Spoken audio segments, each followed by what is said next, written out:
بسم اللہ الرحمن الرحیم۔ اصفہان کا ایک تاجر تھا، کافی پرانی بات ہے، سو گاڑیاں جہاز باز نہیں ہوتے تھے، تاجر تھا، حج پہ جانے کے لیے نکلا۔ اس زمانے میں لوگ حج پہ جاتے تھے، سال لگ جاتا تھا، پیدل جاتے تھے، کہاں سے کہاں، گھوڑ اونٹوں سواریوں پہ 100 جاتے تھے، 20-30 واپس آتے تھے۔ کیوں؟ بیمار ہو گیا، کسی کو لوٹ لیا، کسی کو کیا ہو گیا۔ تو یہ کہتا میں بھی گیا حج پہ۔ ایک عالم دین نے اس واقعے کو جو ہے وہ اپنی کتاب میں نقل کیا ہے، جو خود اصفہان ہی کے اندر دفن ہے۔ وہ کہتے ہیں کہ وہ گیا کوفہ اور نجف کے درمیان میں، جب وہ جا رہا تھا تو اپنے کاروان سے الگ ہو گیا۔ رستے میں کسی نے اس کی جو پیسوں کی پوٹلی تھی وہ لے گیا کوئی۔ اب پریشان کہ نہ کوئی زیادہ سفر ہے، نہ آگے جا سکتا ہے، نہ پیچھے آ سکتا ہے، کاروان سے بھی جدا ہے۔ تو اسے ایسے میں خیال آیا کہ 12ویں کو پکارو، یا صاحب الزمان الغوث الغوث۔ کہتے جیسے ہی میں نے یہ پکارا تو دیکھا بیابان میں ایک گھوڑا سوار نمودار ہوا۔ اچانک سے جب وہ گھوڑے سوار میرے قریب آیا تو میں نے کیا دیکھا، یہ تو ہمارے شہر کا داروغہ تھا۔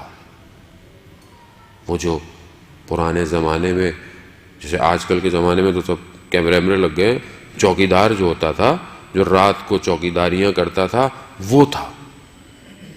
میں نے بہت تعجب کیا، میں نے کہا میں نے تو امام کو پکارا ہے، یہ تم کہاں سے آ گئے؟ کہا مجھے امام نے بھیجا ہے کہ تمہیں یہاں سے لے جاؤں، حج کرواؤں اور وہاں سے تمہیں واپس اصفہان لے کے جاؤں۔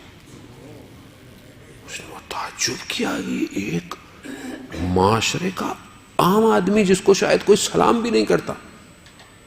اس لیے خدا کہتا ہے کہ تمہیں نہیں پتا تمہارے برابر میں بیٹھنے والا مجھے کتنا عزیز ہو۔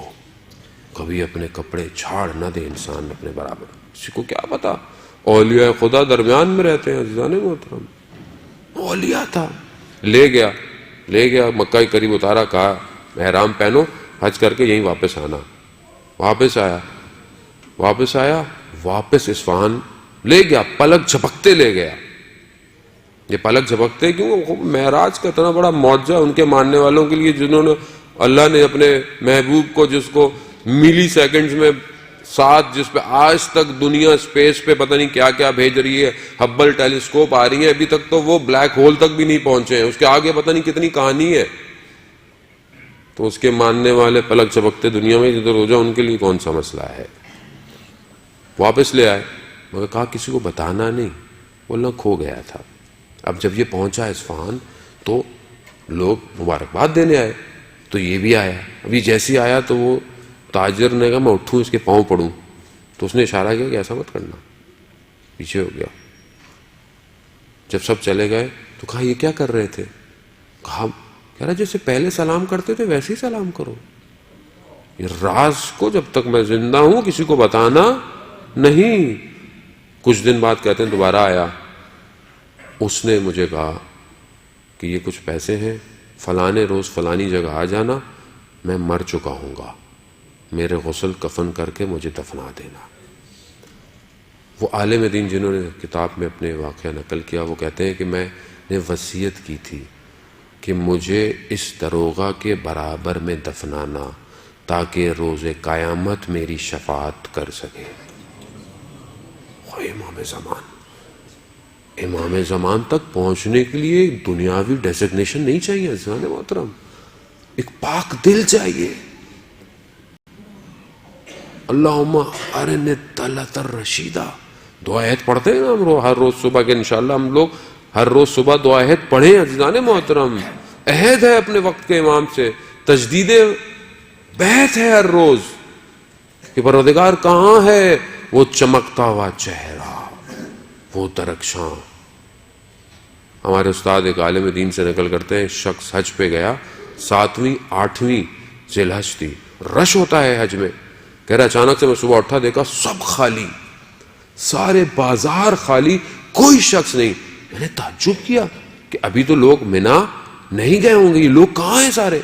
کہہ رہے ایک عجیب سی میری کیفیت پیدا ہوئی، میں نے دیکھا سامنے سے ایک نقاب پوش آ رہا ہے، تو میں نے کہا کہ میں اس سے ملے تو میں پوچھوں گا کہ سب لوگ کہاں چلے گئے، لیکن کہہ رہا ہے وہ جتنا قریب آتا گیا میرے بدن ساکت ہوتا چلا گیا، اور اس نقاب پوش نے میرے قریب آ کر صرف اپنے نقاب کو ہٹایا، اور وہ درخشاں چہرہ جب میں نے دیکھا، اچانک سے تھوڑی دیر میں دیکھا کہ سب لوگ چل رہے ہیں، واپس ہو گیا۔ تو عالم دین نے اس سے پوچھا کہ تم نے کعبہ کو دیکھ کے کیا دعا مانگی تھی؟ کہا میں نے جیسے کعبہ پہ نظر پڑی تھی تو میں نے کہا تھا اللہم ارنی طلعت الرشیدہ، کہ پروردگار مجھے وہ چہرہ دکھا دے جو وقت کا امام ہے۔ تو وہ کہتے ہیں کاش تو نے یہ بھی کہہ دیا ہوتا کہ مجھے کلام بھی کروا دے اس سے۔ عزیزان محترم، دلوں کا طبیب ہے امام زمان۔